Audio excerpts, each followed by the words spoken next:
Pourquoi ne jamais s'installer en Afrique? Avant que la vidéo commence, nous tenons à préciser que c'est notre droit de partager notre avis et nous excusons à l'avance auprès de la communauté africaine. Mais nous tenons beaucoup à informer les gens sur les dangers du continent africain. C'est pourquoi nous avons recréé une vidéo en français pour prévenir un maximum de personnes sur les réalités auxquelles ils peuvent s'exposer en décidant d'aller en Afrique. Pour ceux qui sont bilingues, nous vous invitons à quand même regarder la vidéo en anglais « Why you should never go to Africa » parce que les raisons présentées ne sont pas exactement les mêmes. Bon visionnage. Tout d'abord, si vous détestez le soleil, n'allez au grand jamais en Afrique. L'Afrique est connue pour être un continent très ensoleillé, un climat plutôt agréable où il fait bon vivre. Les gens ont tendance à négliger l'aspect climat qui pourtant contribue fortement à notre état mental. Selon une étude du Huffington Post, l'hiver peut rendre triste. Ils appellent ce phénomène le Wintertime Blues. C'est d'ailleurs la raison pour laquelle la majorité des Européens disent préférer l'été, qui malheureusement n'y dure que 2 à 3 mois par an. Ensuite, si vous avez horreur de vivre avec moins de stress, ne vous installez jamais en Afrique. Selon une étude du Monde, la majorité des Européens sont stressés par leur travail. Cela pourrait même mettre en péril leur santé physique. La France, surnommée à juste titre la championne du monde de stress en entreprise, n'échappe pas à cette règle. C'est l'un des pays qui connaît le plus de stress dans le monde. Pour ce qui est des États-Unis, 3/4 de la population déclare être stressée au travail. Le stress au travail coûterait aux Américains environ 300 milliards de dollars chaque année.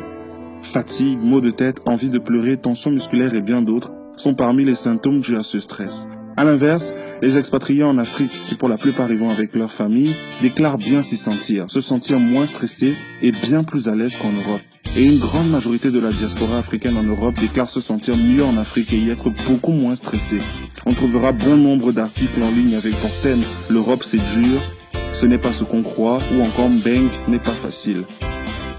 Qu'en est-il de l'espace, de la qualité de vie? Si vous n'aimez pas être à l'aise et confortable, si vous détestez avoir plus d'espace pour vous et votre famille, n'allez surtout jamais en Afrique. Pour un ordre d'idée, le prix d'un appartement de 75 mètres carrés à Paris, dans la capitale française, reviendrait entre 1500 et 2400 euros par mois. Oui, exact. 75 mètres carrés pour plus de 2000 euros, voire plus pour certains quartiers. Pour le même prix, vous pourriez vivre dans une villa de 7 pièces avec piscine à Abidjan, dans la capitale ivoirienne. La Côte d'Ivoire se développe d'ailleurs à vitesse grand V.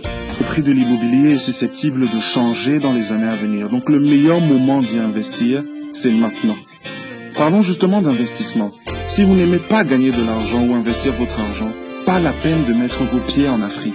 L'Afrique est le continent qui connaît le plus grand boom économique en ce moment et les opportunités d'affaires y sont nombreuses. Que ce soit au niveau de l'agriculture, de l'immobilier ou des télécoms, des places comme le Rwanda, l'Angola, le Nigeria, la Côte d'Ivoire ou encore le Ghana sont devenus des endroits auxquels il faut fortement s'intéresser.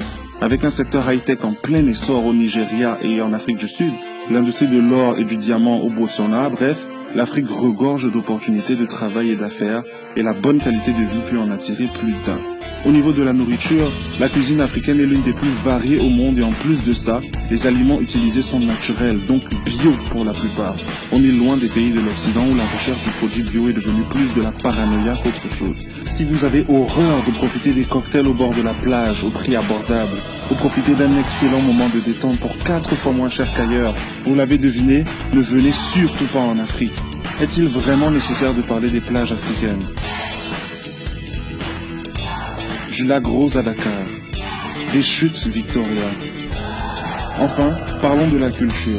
Si vous n'aimez pas en apprendre plus sur vos ancêtres et sur le monde, pas la peine d'aller sur le continent africain. L'Afrique est le continent le plus ancien du monde, le berceau de l'humanité comme ils le disent si bien. Et de l'Égypte antique aux ruines du Zimbabwe ou encore aux pyramides du Soudan, l'Afrique a un héritage passionnant qui émerveillerait n'importe quel esprit curieux. L'Afrique est une des plus belles énigmes sur Terre.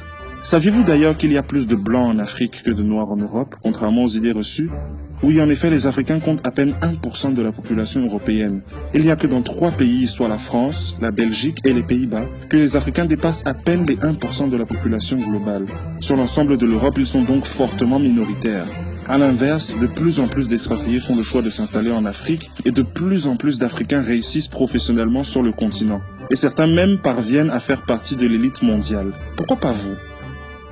Malheureusement, c'est déjà la fin de cette vidéo. Vous l'aurez deviné, elle est sarcastique du début à la fin. Et tout comme la version en anglais, l'équipe African Insiders a pris beaucoup de plaisir à la réaliser. Notre but n'est bien évidemment pas de pointer du doigt les autres continents, mais plutôt de casser les mythes et les légendes subtilement divulguées par tous ces médias. Notre mission est de vous montrer l'Afrique que vous ne voyez pas à la télévision.